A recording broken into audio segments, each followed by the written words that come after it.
ভাবুন তো, যদি আজ পৃথিবীতে মানুষ না থেকে 20 মিটার লম্বা এক প্রাণী হেঁটে বেড়াতো, তাহলে পৃথিবীটা কেমন হতো?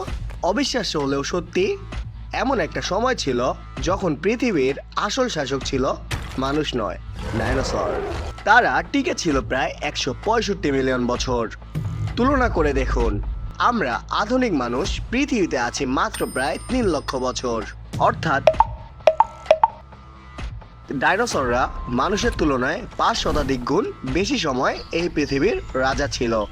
কিন্তু এত শক্তিশালী প্রাণীগুলোর শুরুটা মোটেও কোনো দৈত্য দিয়ে হয়নি, বরং একটি ছোট দ্রুত গতির প্রাণী দিয়ে হয়েছিল। আজ আমরা জানব কিভাবে সেই ছোট প্রাণী একদিন পৃথিবীর ইতিহাসের সবচেয়ে সফল প্রাণী গোষ্ঠীতে পরিণত হলো। কিন্তু ডাইনোসরের গল্প শুরু হয় তারও আগে। আজ থেকে প্রায় 25 কোটি 20 লাখ বছর আগে পৃথিবীতে ঘটে ইতিহাসের সবচেয়ে ভয়াবহ গণবিলুপ্তি। এর নাম পারমিয়ান ট্রাইসিক ম্যাস এক্সটিনশন।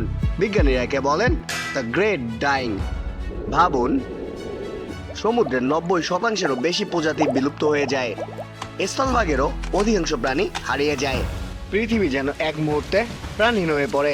কিন্তু কেন? বিজ্ঞানীদের মতে, বর্তমান সাইবেরিয়ান ট্রাপস অঞ্চলে লক্ষ লক্ষ বছর ধরে চলা বিশাল আগ্নেয়গিরির অগ্নুৎপাতের ফলে বিপুল পরিমাণ লাভা, কার্বন ডাইঅক্সাইড ও অন্যান্য গ্যাস বায়ুমণ্ডলে ছড়িয়ে পড়ে। তাপমাত্রা বাড়তে থাকে, সমুদ্রে অক্সিজেন কমে যায়, খাদ্য শৃঙ্খল ভেঙে পড়ে। মনে হচ্ছিল জীবনের গল্প হয়তো এখানেই শেষ। কিন্তু প্রকৃতি কখনো থেমে থাকে না। প্রতিটি ধ্বংসের পর নতুন কোনো গল্প শুরু হয়। গণবিলুপ্তির পর পৃথিবী ছিল অনেকটাই ফাঁকা। অসংখ্য বাস্তুতন্ত্রে আর কোনো বড় প্রাণীই ছিল না। আর ঠিক এই সময়ই একটি ছোট প্রাণী গোষ্ঠী ধীরে ধীরে নিজেদের জায়গা করে নিতে শুরু করে। এরা ছিল আর্কসর নামে পরিচিত একটি গোষ্ঠীর সদস্য।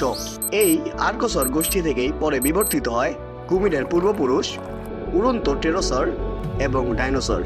তখন ডাইনোসরদের আকার ছিল ছোট, তারা পৃথিবীর সবচেয়ে শক্তিশালী প্রাণীও ছিল না। কিন্তু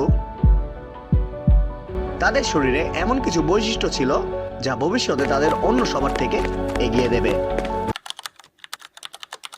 প্রায় 23 কোটি বছর আগে ট্রাইসিক যুগে বর্তমান আর্জেন্টিনা অঞ্চলে জন্ম নেয় প্রথম সত্যিকারের ডাইনোসর। তাদের মধ্যে অন্যতম ছিল ইউর্যাপ্টর। নামের অর্থ ভোরের শিকারী। এটি ছিল মাত্র প্রায় 1 মিটার লম্বা। আরেকটি গুরুত্বপূর্ণ প্রাচীন ডাইনোসর ছিল হেরিরাসরাস। তারা 2 পায়ে হাঁটত, দ্রুত দৌড়াতে পারত, ছোট প্রাণী শিকার করত। আজকে সিনেমায় আমরা যে বিশাল টাইরেনোসেরাস রেক্স দেখি, প্রথম ডাইনোসররা তার মতো মোটেও ছিল না। তারা ছিল ছোট, কিন্তু তাদের মধ্যেই লুকিয়ে ছিল ভবিষ্যতের পৃথিবী বদলে দেওয়ার ক্ষমতা। ডাইনোসরদের সবচেয়ে বড় শক্তি ছিল তাদের শরীরের গঠন। আজকের কুমিরের পা শরীরের 2 পাশে ছড়িয়ে থাকে, কিন্তু ডাইনোসরের পা ছিল শরীরের ঠিক নিচে। ফলে তারা দ্রুত দৌড়াতে পারত, কম শক্তি খরচ করত আর দীর্ঘ সময় সক্রিয় থাকতে পারত।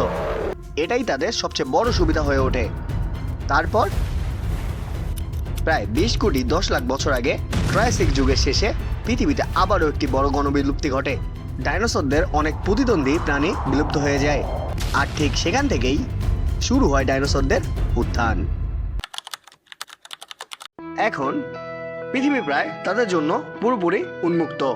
কিন্তু কিভাবে এই ছোট প্রাণীগুলো একদিন 30 মিটার লম্বা দৈত্যে পরিণত হলো?